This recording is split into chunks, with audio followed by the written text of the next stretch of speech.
नमस्कार, मैं हूं अनिल यादव। आज के सबसे बड़े सवाल में आप सभी दर्शकों का एक बार फिर स्वागत है। आज के सबसे बड़े सवाल में मैं बात करूंगा हो रहे उपचुनाव की। तो आपको बता दें, नेताजी के न रहने पर मैनपुरी लोकसभा सीट खाली हुई थी, जिस पर उनकी बहू डिम्पल यादव चुनाव लड़ रही थी और भाजपा से रघुराज साकी चुनाव लड़ रहे थे। लेकिन जो हकीकत है, आज मैं उस पर चर्चा करूंगा। इस पर खास बातचीत करने के लिए चैनल के उप संपादक दिनेश कुमार वर्मा हमारे साथ जुड़ चुके हैं। हम उनसे जानेंगे आखिर पूरा मामला क्या है। दिनेश जी, आज के सबसे बड़े सवाल में आपका बहुत बहुत स्वागत है। दिनेश जी, दर्शक जानना चाहते हैं कि जो हाल ही में चुनाव हो रहे हैं, अभी जैसा कि मैनपुरी में उपचुनाव हो रहा था और वहां से नेताजी की बहू डिम्पल यादव और भाजपा से रघुराज साकी चुनाव लड़ रहे थे।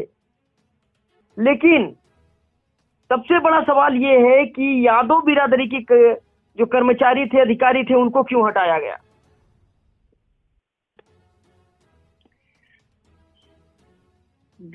मैं आपको बताना चाहता हूँ अनिल जी जी कि जो चुनाव हो रहे हैं मैनपुरी के, और आजमगढ़ की सीट खाली हुई थी, रामपुर, आजमगढ़ से जो रामपुर की सीट खाली हुई थी, वहां पर 2 चुनाव हो रहे हैं जी।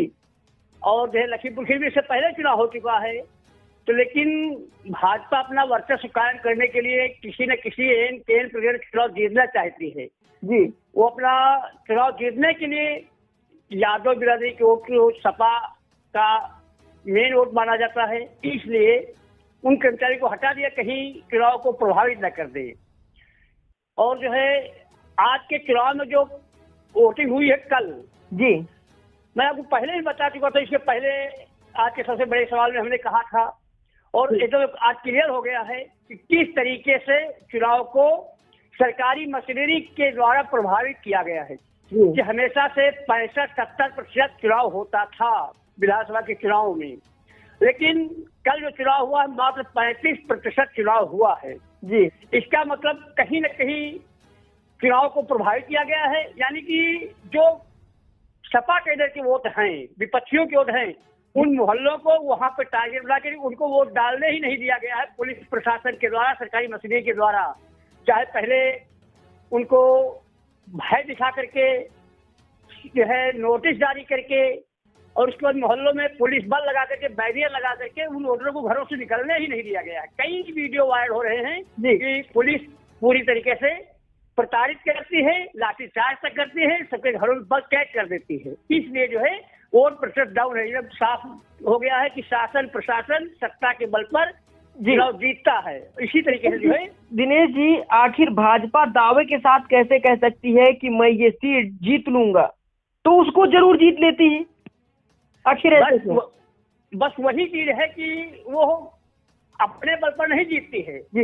अपनी चुनावी मशीनरी, चाहे ईडी की हो, चाहे सेंट्रल ब्यूरो नारकोटिक्स हो, या तो हर तरीके जितनी भी स्वतंत्र एजेंसियां हैं जी, उनका सहयोग लेकर के जीतती है। इसलिए पहले से ही दावा कर देती है, और यहाँ तक कि गोदी मीडिया इसमें बहुत बड़ी अहम भूमिका निभाती है।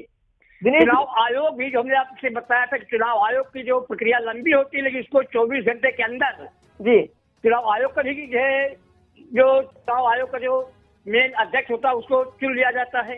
इसी तरीके से वो सारी संस्थाएं उन्हीं की काम करती है, और एन टेन प्रकरण जो है चुनाव जीत लेती है। इसलिए दावा करते कि मैं जीत लूंगा। दिनेश जी, अभी तक जनता जो है मीडिया पर और चुनाव आयोग पर विश्वास करती थी। प्रशासन तो भ्रष्ट था, लेकिन मीडिया और चुनाव आयोग पर विश्वास करती थी। लेकिन आज के दौर में चुनाव आयोग भी बिक चुका है और मीडिया भी बिक चुकी है, जिसे गोदी मीडिया के नाम से जाना जाता है। जी, मैं आगे की बात आपको बता दूं जी कि एक पत्रकार को खरीदने के लिए जी, रवीश कुमार जैसे जो ईमानदार, तेज-तर्रार और बेबाक टिप्पणी करने वाला निष्पक्ष निर्भीक पत्रकार था, उसको खरीदने के लिए पूरा एनडीटीवी चैनल खरीद लिया गया जी। लेकिन फिर भी वो पत्रकार नहीं बिका तो नहीं बिका। आज मैं उसको दिल से सैल्यूट करता हूँ। और उन्होंने आज एक वीडियो जारी करके कहा है कि ये गोदी मीडिया है, जितने भी चैनल सारे के सारे बिक चुके हैं, ये बात सत्य है जी। और उन्होंने एक संदेश दिया है कि लोकतंत्र को बचाने के लिए आम जनता को, जैसे हमने कहा था कि जो है हिटलर शाहों को, देश को आजाद करने के लिए आम जनता को ही आगे आना पड़ेगा, तो उसी तरीके से आज गोदी मीडिया जो परोसती है उसको देखना बंद करें और आजाद पत्रकारों के जैसे बहुत सारे रिपोर्टर हैं जो आज भी बेबाक टिप्पणी करते हैं, उसका आईना दिखाते हैं, उनको देखें और बाकी गोदी मीडिया के चैनलों को देखें, ना तो उनके जो है जो बिकाऊ पत्रकार हैं, बाजारू पत्रकार हैं। ये बहुत बड़ी बात है, कुछ पत्रकार बाजारू हैं, तो ऐसे बाजारू पत्रकारों को देखना बंद करें, तभी देश का कल्याण होगा और जनता की मूलभूत समस्याओं को जो उजागर करते हैं उन्हीं को देखें। यहाँ इसमें जो है यूट्यूब चैनल मुख्य भूमिका अपनाते हैं, तो बड़े बड़े चैनलों को ना देख करके बल्कि यूट्यूब चैनल को देखें जो निष्पक्ष और निर्भीक खबर चलाते हैं। दिनेश जी, जैसा कि आपने कहा कि एक चैनल को, एक पत्रकार को खरीदने के लिए पूरा चैनल खरीद लिया गया, लेकिन फिर भी वो पत्रकार नहीं बिका। आखिर उस पत्रकार में ऐसा क्या था कि वो पत्रकार नहीं बिका? क्योंकि पैसा का लालच तो आज पूरी दुनिया है, पूरी दुनिया बिक सकती है पैसों के लालच में, लेकिन वो क्यों नहीं बिका? आज भी उसका जमीर जिंदा है।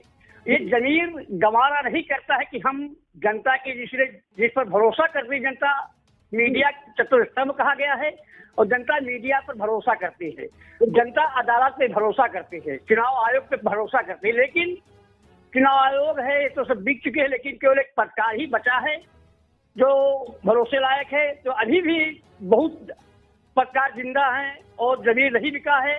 शंभू सरर जैसे हैं और तमाम ऐसे पत्रकार हैं, प्रसून वाजपेयी जैसे हैं, रवि कुमार जी हैं, ऐसे पत्रकार आज भी लोकतंत्र की हत्या होने से बचा रहे हैं। ऐसे ही पत्रकारों की जरूरत है। और एक बात और बता दें, बिल्कुल, कि आज भी जो है जैसे कि एक कहानी है कि पहले लालच दो, जैसे आप बता दें कि सिलेंडर पहले फ्री सिलेंडर दिया गया, बिल्कुल, जब 400 350 का सिलेंडर आता था फ्री दिया गया, लेकिन आज 1100 के ऊपर सिलेंडर बिक रहा है। तो इसी तरीके से जो है पहले लालच दिया जाता है, तो उसी तरीके से गोदी मीडिया आज उस सिलेंडर की बात नहीं करती है जी कि हाँ लालच दे करके बरगलाया गया है, लेकिन आज महती आवश्यकता बन गई है। इसी तरीके से जनता को समझना चाहिए कि किस तरीके से लोकतंत्र की हत्या होने से बच सकती है। और जो चतुर्थ स्तंभ है इसको तो बहुत ही दिमाग बात रखनी चाहिए, इसको ही बहुत ही जिस पर विश्वास करते हैं इसको हमेशा आजाद होना चाहिए, किसी के प्रेशर में काम नहीं करना चाहिए, लेकिन लोग काम नहीं करना चाहिए। दिनेश जी, आपके सवाल, आपके जवाब से मैं बिल्कुल संतुष्ट हूँ। आपने जैसा कि कहा कि रवीश कुमार का आज भी जमीर जिंदा है, जिसकी वजह से रवीश कुमार नहीं बिका, पूरा का पूरा चैनल बिक गया। मैं उसे भी अपने सीनियर को सैल्यूट करता हूं। लेकिन एक छोटा सा सवाल और आपसे करना चाहूंगा दिनेश जी, कि जो भाजपा सरकार वादा करती है, अभी हाल ही में कहा कि सारी सड़कें गड्ढा मुक्त होनी चाहिए। दिनेश जी, कौन सी सड़क गड्ढा मुक्त है? ये सब केवल उनकी डपोर तक की बातें हैं, जैसे कि हाथी के दांत खाने के और होते हैं, दिखाने के और होते हैं। तो भाजपा ठीक वैसा ही करती है कि मुख से कुछ और कहती है, जमीनी हकीकत पे कुछ और करती है। यहाँ तक कि एक भी सड़क कोई गड्ढा मुक्त हुई नहीं है। एक आध जो गड्ढा मुक्त हुई भी है उसमें आधे से ज्यादा गड्ढे केवल खाना पूर्ति की गई है और खाना पूर्ति की गई है। मौके पर जमीनी धरातल पर जो है एकदम फेल है ये गड्ढा मुक्त सड़क अभियान। हमने कई कवरेज किया है, कई जगह देखा है कि हाँ ये पूरी की पूरी की ये अति महत्वाकांक्षी योजना साफ साबित हो रही है। कुछ तो उनके अधिकारी कर्मचारी हैं जो अपने अधिकारियों की भी गुमराह करते हैं और जो है कुछ काम नहीं करते हैं, और कुछ तो जो है सरकार की मंशा है, क्योंकि जैसा राजा वैसी प्रजा। यदि मान लिया अधिकारी कर्मचारी के ऊपर अंकुश लगाया जाएगा, शासन सत्ता के ऊंचे एहलकार ईमानदार होंगे तो नीचे तबके के लोग ईमानदार होंगे, लेकिन जब ऊपर ही भ्रष्टाचार व्याप्त है तो नीचे के एहलकारों को क्या कहा जाए। बिल्कुल, बहुत बहुत धन्यवाद दिनेश जी आपका हमारे साथ जुड़ने के लिए। और ऐसी हर छोटी बड़ी खबर पाने के लिए आप देखते रहिए TH न्यूज, और मैं फिर हाजिर होऊंगा एक नए मुद्दे के साथ। तब तक के लिए नमस्कार।